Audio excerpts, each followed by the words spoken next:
E se eu te disser que Boca do Inferno, romance histórico de Ana Miranda, que conta um episódio real ali da Bahia do século XVII, é um livro que tem um significado escondido, que está falando não só do Gregório de Matos, do Padre Vieira, do Brás e Prata, mas também de outras pessoas, outros tempos e outros problemas, mas que são meio que os mesmos.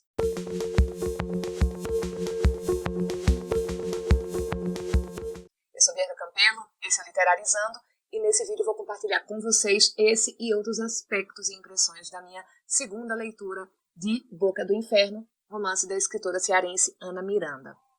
Eu, particularmente, gente, não sou a maior fã de romance histórico, tá? Na maioria das vezes que eu li obras desse subgênero, eu senti que os autores estavam transformando a época no seu personagem principal e aí investiam muito mais nessa recriação do entorno dos personagens do que no desenvolvimento dos personagens humanos em si. Sendo que é esse desenvolvimento que eu quero encontrar quando eu leio narrativa de ficção. Então, tem uma incompatibilidade ali entre o que eu quero quando eu busco a leitura e o que o romance histórico normalmente me oferece, tá? E no caso de Boca do Inferno, foi justamente isso que aconteceu na minha primeira leitura, tá? Que aconteceu uns 10 anos atrás, ali por volta de 2010, e aconteceu de novo nessa segunda leitura, que eu fiz agora em novas circunstâncias.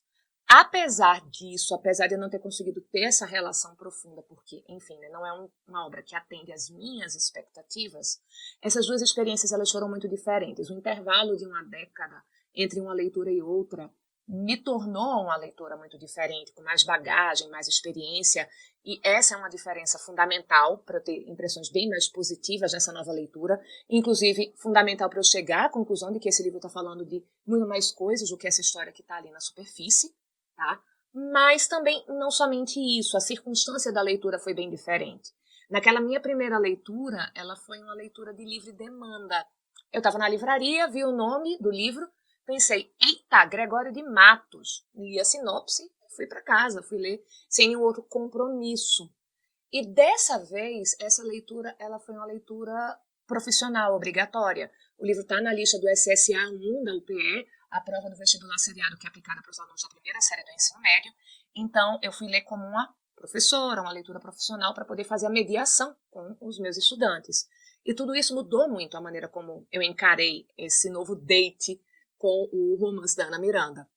E, gente, hoje eu consigo encontrar tantos méritos nessa obra que eu não consegui reconhecer na primeira leitura, que vim, assim, fiz questão de vir compartilhar essas impressões com vocês, talvez ajudar alguém a enxergar esse livro de um jeito diferente.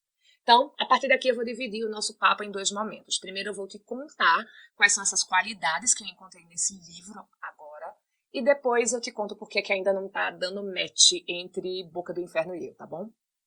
O primeiro ponto positivo de Boca do Inferno, e aquele que eu acho que tem potencial para agradar todo mundo, gente, é a intriga. Porque esse não é um romance histórico qualquer. Ana Miranda selecionou a dedo um episódio histórico cheio de tensão.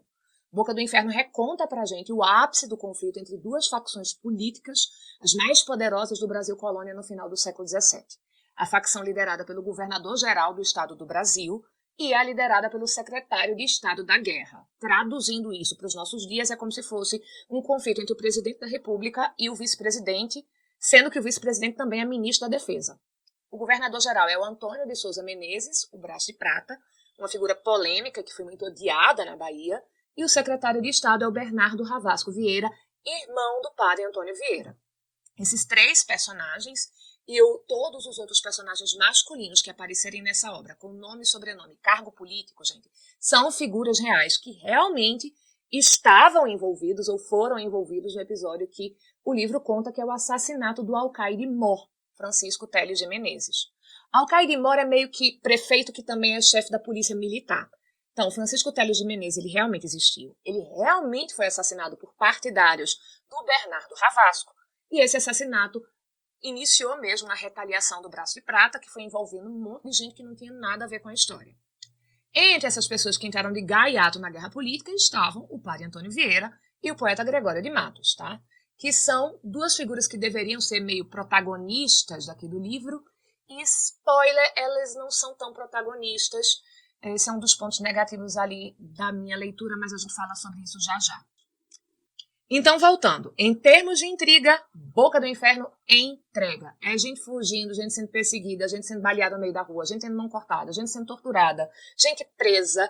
E você fica ali, né, querendo saber se o Braço de Prata vai conseguir incriminar o Vieira, porque o Antônio de Souza Menezes está convencido de que existe uma grande conspiração liderada pelo Vieira, que o Vieira é o mentor intelectual do assassinato do Alcaide e que o alvo principal desse plano é o próprio Braço de Prata. E o livro faz isso, gente, de um jeito, e esse é o segundo ponto positivo, muito dinâmico. É uma narrativa muito dinâmica. Eu não sei por quê, quando eu li pela primeira vez eu achei essa narrativa lenta. O livro não é lento, pelo contrário. Principalmente na segunda e na terceira parte, que vão contar o crime do assassinato do Alcaide. E como essa morte começa a ser vingada, o livro vai se orquestrando ali em vários núcleos de personagens e ele vai te jogando para lá e para cá, uma técnica bem cinematográfica, inclusive. Tem uma cena, por exemplo, no núcleo do governador, em que certas decisões e ações são tomadas, aí você corta e vai ver o que está acontecendo em outro núcleo, depois você vai para outro. É como se a Ana Miranda fosse daqueles malabaristas que ficam equilibrando vários pratinhos, girando, e vai alternando entre eles, sem deixar cair nenhum. Então a gente é jogado o tempo todo para lá e para cá. Inclusive é bem possível que essa técnica meio cinematográfica venha das experiências que a Ana Miranda teve com o cinema, porque ela trabalhou como atriz de cinema na década de 70, então ela acumulou essa experiência da linguagem do cinema, do roteiro cinematográfico. Aliás, eu estou surpresa que até agora não teve um produtor de cinema nacional que não pegou esse roteiro e foi negociar ali para fazer essa adaptação, porque dá um ótimo filme. Então, ponto positivo, a intriga empolgante, tá? E a narrativa que tem essa dinâmica desses vários núcleos de personagens sendo orquestrados. Essa dinâmica está ligada ao domínio das técnicas narrativas que chegam ao ponto positivo número 3 dessa obra. Essa obra, gente, ela é uma provocação para você ser um leitor crítico. Vê só, quando a trama começa, você é jogado de paraquedas numa situação, que é, tem um cara que está indo para casa da amante dele e tem um grupo que está planejando emboscar e matar esse cara sem que ele tenha a menor chance de defesa. O narrador em terceira pessoa, onisciente, que sabe tudo que os personagens falam, fazem, pensam, sentem, deixa a gente colado ali, nesses personagens. E tudo que a gente sabe é que esse grupo de assassinos despreza aquele cara que tá com a amante, fala um monte de coisas horríveis sobre ele, que esse cara tá em perigo, e que o cara tá lá vivendo a vida dele sem suspeitar que pode ser morto a qualquer momento. Quando acontece o assassinato do Alcaide, a gente vê que aquelas pessoas odeiam, desprezam, têm muita raiva do Alcaide. A gente vai vendo os motivos pelos quais eles vão cometer o assassinato. Meio que você pode terminar embarcando junto com essa visão de mundo, só que depois a gente é jogado ali para o ponto de vista do homem desavisado, que vai ser morto, e aí a gente tende a colar no ponto de vista dele e querer ali que ele consiga sobreviver de algum modo, fugir. Então, o livro não assume olha, aqui são os mocinhos, esse pessoal tá agindo certo, e esses daqui são os vilões, pra cá que você tem que torcer e você tem que detestar esses daqui. Ele não estabelece julgamentos das motivações dos personagens, muito menos das ações e das decisões deles. Então, por exemplo, quando a gente está colado lá no Braço de Prata, a gente vê que ele realmente acredita na tal da conspiração. Ele realmente acha que está ameaçado ali por um suposto poderio do Padre Vieira. E a gente não sabe como é que esse ódio que ele tem pelo Vieira começou, mas a gente sabe que é sincero. E em nome dessa certeza de que o Vieira vai tramar a morte dele, etc e tal, parece fazer sentido o que ele faz. Mas o que ele está fazendo em nome dessa certeza? Ele está prendendo e torturando pessoas para obter uma prova contra o seu inimigo político? Prendendo e torturando pessoas inocentes, que ele sabe que são inocentes, para manipular outros e obter uma acusação, mesmo que não seja legítima? Então, o leitor tem que ficar ali analisando o que os personagens fazem a partir daquilo que eles pensam. Ninguém é um herói nesse livro, nem mesmo Vieira, que é inocente, ele vai ser exatamente um herói. O que a gente tem, principalmente, é um monte de vítimas, e as principais vítimas terminam sendo gente que não tem nada a ver com essas disputas, que são as mulheres. Por sinal, gente, se todos os homens com nome, sobrenome, cargo político ou jurídico são personagens históricas, as mulheres são todas ficcionais, tá? Bernardina Ravasco, por exemplo, a gente sabe que o Bernardo Ravasco teve uma filha com problemas de saúde, mas nem o nome dela foi registrado em documentação histórica. Tem os poemas do Gregório de Matos que falam de uma tal de Anica, mas não tem uma Anica de Melo, dona de um alcouce, dona de um bordel em Salvador que tem registro histórico, tá? Então, ela, a Maria Berco, a Bernardina Ravasco são personagens ficcionais. A Maria Berco é pura ficção. São construções do texto para mostrar como as pessoas com menos poder é que acabam pagando o pato pela briga dos poderosos e como no mundo de poderes masculinos sempre sobra violência contra as mulheres. Então, recapitulando, o livro tem intriga empolgante, é dinâmico, obriga o leitor a fazer os próprios julgamentos sobre os personagens, estimulando, né, essa criticidade. E o que mais que ele tem de bom? A composição dos diálogos baseada na intertextualidade. Gente, esse foi um ponto em que o livro cresceu muito para mim no intervalo das duas leituras. Porque hoje eu consigo reconhecer com muito mais facilidade quando o romance está parafraseando, transcrevendo poemas do Gregório de Matos e sermões do Vieira, nos momentos em que eles estão dialogando com outros personagens, ou até quando eles estão pensando. Eu sou uma grande fã do Padre Antônio Vieira, eu amo o escritor absurdo que o Vieira é, então, quando agora, porque eu tenho mais arcabouço, eu consigo reconhecer com facilidade as citações, eu me sinto muito recompensada nesses diálogos, porque eu vou identificando as passagens intertextuais. A mesma coisa ali com as obras do Gregório de Matos, tá? Então, para mim, para a pessoa que tem essa bagagem, esses diálogos intertextuais, gente, eles são meio que uma fase bônus de jogo eletrônico, em que você vai ali podendo obter itens a mais de felicidade. É uma delícia. E aí, o quinto e último ponto positivo da nossa lista é finalmente essa coisa que eu percebi nas reflexões pós-leitura, que Boca do Inferno não é somente um livro sobre as intrigas da política da Bahia do século XVII, é sobre isso, óbvio, né, a história que está sendo contada ali pra gente, mas olha só que interessante, que coincidência. Boca do Inferno é um livro publicado em 1989, então ele está sendo escrito, elaborado ali em meados dos anos 80.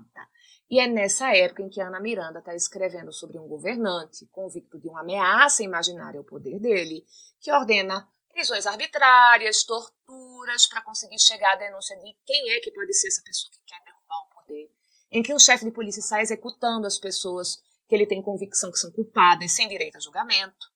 E a Ana Miranda está escrevendo isso para os leitores do seu tempo, os leitores do Brasil de 1989. Já conseguiram ligar os pontos? Gente, 1989 é o ano da primeira eleição direta do Brasil pós-ditadura militar. É a data em que a gente comemora o aniversário de um ano da Constituição de 88, que suspendeu definitivamente a censura no país. O passado imediato à Boca do Inferno e aos leitores com quem esse livro conversou pela primeira vez é o passado do Brasil da ditadura militar, em que os dissidentes políticos do regime eram presos e torturados ou então exilados, e note como a saída para vários personagens do livro é fugir do Brasil. Esse é o significado escondido desse livro que eu falei lá na abertura e que eu só consegui identificar agora nessa segunda leitura. Ao falar da Bahia de 1683, Boca do Inferno também está falando do Brasil dos anos de chumbo, do Brasil de 73, do governo Médici. O grupo dos Ravasco e as ações violentas a gente pode associar ao pessoal da luta armada. O Braço de Prata a gente pode associar ao general Médici. O Antônio Telles de Menezes, que é o alcaide novo que sai matando todo mundo, que deveria ser preso, a gente pode associar ao delegado Fleury. E até mesmo Vieira, que o Braço de Prata quer tanto incriminar, a gente pode associar a uma figura histórica, Dom Helder Câmara. Tanto Vieira como Dom Helder foram líderes religiosos que descontentaram o sistema, fizeram muitos inimigos. Vieira, por exemplo, pelo posicionamento favorável que ele tem aos judeus. Dom Helder pela defesa aos direitos humanos. E os dois foram perseguidos e silenciados, na época, no seu país de origem, enquanto eram respeitadíssimos no exterior. Os dois foram impedidos de propagar suas ideias. Vieira sendo censurado pela Inquisição e tendo a correspondência dele apreendida nas ocasiões ali do livro, por ordem do Braço de Prata, e Dom Helder sendo impedido de se manifestar publicamente pelas ordens da censura. Cara, quando essa ficha caiu, quando eu entendi de onde Ana Miranda estava falando quando ela escreveu Boca do Inferno, a minha cabeça explodiu. E tanto o livro como a autora cresceram demais no meu conceito. Eu só lamento ter percebido isso depois de ter terminado o livro, porque eu tenho certeza que se eu for agora para a obra, de novo, pensando nisso, eu vou encontrar um monte de coisas que passaram totalmente batido. Por isso, uma coisa que eu costumo falar, quando a gente está lidando com um livro e que a experiência não está sendo tão legal, não é necessariamente uma questão do livro, mas as circunstâncias do encontro dessa obra. Mas antes, você está gostando de acompanhar essa análise? Você já tinha pensado nesse livro como um comentário sobre o passado mais recente do Brasil, um paralelo do período da ditadura? O que é que você acha dessa possibilidade de ler Boca do Inferno como uma alegoria desse outro momento da história do Brasil? Deixa aqui nos comentários, deixa o seu like, compartilha esse vídeo para alcançar mais gente. Bora espalhar a palavra de Boca do Inferno por aí. Bom, agora vamos mesmo, né? O livro tem os seus méritos, mas continuou não funcionando para mim num nível mais emocional, mais profundo, tá? Apesar de ter crescido tanto em certas características, eu ainda não consigo entregar o meu coração para essa obra, e eu vou te dizer agora por quê. Para começar, eu tenho uma implicância muito forte com descrições que sentem necessidade de fazer inventário completo de cada item que pode ser identificado e nomeado em um espaço. Eu entendo que os autores fazem isso porque eles querem dar a ver pra gente, né, exatamente o que eles imaginam. Eu sei que tem uma tradição de se fazer os retratos verbais mais detalhados possíveis em literatura, porque por muito tempo era só com esse tipo de descrição minuciosa que a gente conseguia saber como eram lugares e pessoas desconhecidos. Eu entendo tudo isso, mas eu não gosto. E não gosto por dois motivos. Eu sinto que o autor está querendo controlar demais a minha imaginação, isso me irrita. E o outro é que, para mim, gente, tudo que está num texto literário deve estar lá para produzir um novo efeito. Acontece que listas longas, elas dispersam a informação, elas não aprofundam as informações que elas têm para dar sobre o personagem, sobre o contexto, e elas terminam saturando pela repetição. Por exemplo, tem uma passagem lá no Boca do Inferno que é a lista dos restos de comida que um personagem vai deixando para trás.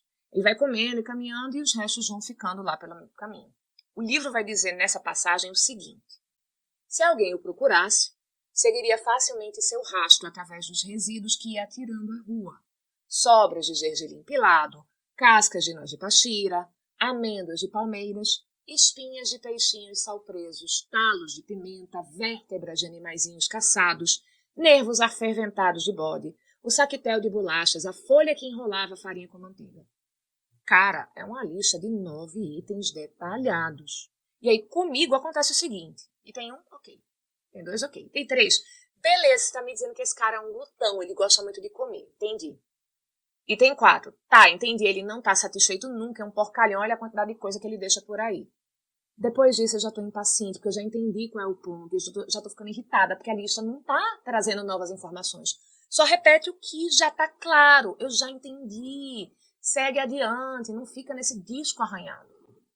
Eu sei que listas longas são marca do romance histórico, do estilo da Ana Miranda, do estilo que ela está emulando nesse livro, que ela emula ali o estilo do barroco, mas comigo não funciona, parece que é só exibicionismo.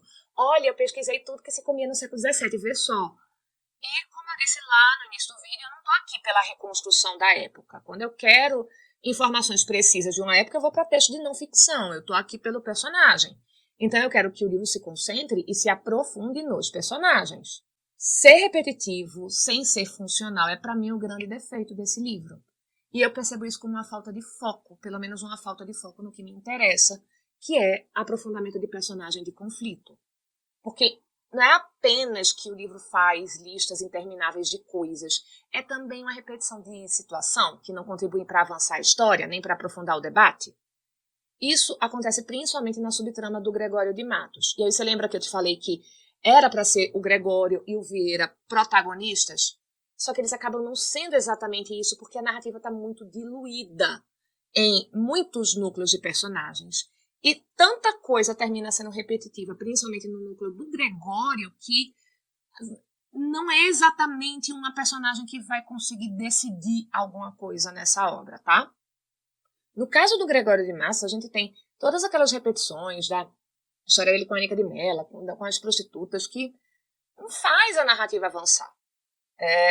Ele mostra em alguns momentos que, ok, o Gregório de Matos é uma mulherengo incorrigível, não vale uma nota de R$3, mas tá, não precisa de tanto para a gente entender isso, a gente já percebeu que ele é assim.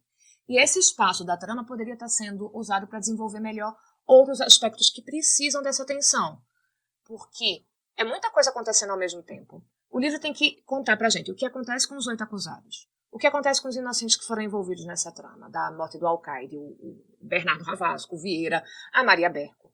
O livro tem que dar conta do Gregório de Matos, tem que mostrar o braço de prata e o novo Alcaide. Ele tem que dar conta do arcebispo, do rabino, dos juízes que vão fazer o inquérito. É muita coisa, tá? E por se disseminar tanto, meio que os personagens ficam reduzidos ao básico. Ou eles querem justiça ou eles querem vingança e pronto, é isso a motivação. Essa dispersão que deixa as coisas mais superficiais do que deveriam ser é o meu segundo problema.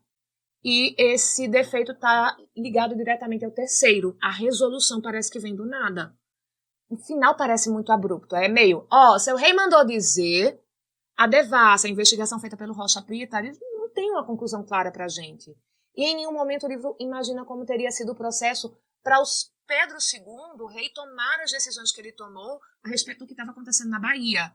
Só chega o recado direto, seu rei mandou dizer isso aqui, façam cumprir, e parece pra gente que foi tirado do nada. E em ficção, quando uma coisa parece sair do nada, a gente tem a sensação de estar sendo enganado. Como eu queria que o livro substituísse, sei lá, o conflito da Bernardina Ravasco, não sei se eu entrego meu irmão para obter meu pai, que não chega em canto nenhum, com uma cena do Dom Pedro refletindo sobre as denúncias e pensando no que fazer. Mesmo que não mostrasse ali qual é a resolução dele e chegar a carta depois com essa resolução misteriosa, entende? E aí, a última coisa que me afasta desse livro. A repetição, de novo, dos discursos misóginos. Eu não acho que a obra deva cortar esses discursos, porque era assim que aqueles personagens pensavam, e a gente tá dentro da cabeça deles. Mas me incomoda a repetição e principalmente a ausência de um contraponto, de uma voz questionadora. Para uma misoginia tão forte como a que a gente tem aqui, que coloca as mulheres como seres que destroem os homens, que são mal encarnados e tudo mais, eu acho problemático você não ter alguém que faça um contraponto direto, que questione pelo menos uma dessas ideias. O texto da Miranda teve esse cuidado em relação ao discurso antissemita, que era muito comum na época, mas que jamais poderia ser repetido na nossa história depois de tudo que aconteceu no século XX. Então, eu me incomodo em não ter acontecido a mesma coisa em relação às coisas horrorosas que esses personagens pensam sobre as mulheres. E é isso, gente. Essa é a minha análise, resenha, essas são as minhas impressões de Boca do Inferno, da Ana Miranda. Como foi para vocês a leitura desse livro? Será que, ao contrário de mim, vocês curtiram as descrições em lista longa? Vocês tiveram dificuldade com os saltos do livro de um núcleo para outro? O que vocês acharam dos personagens? Compartilhe aqui comigo essas impressões de vocês nos comentários. Um beijo e até a próxima!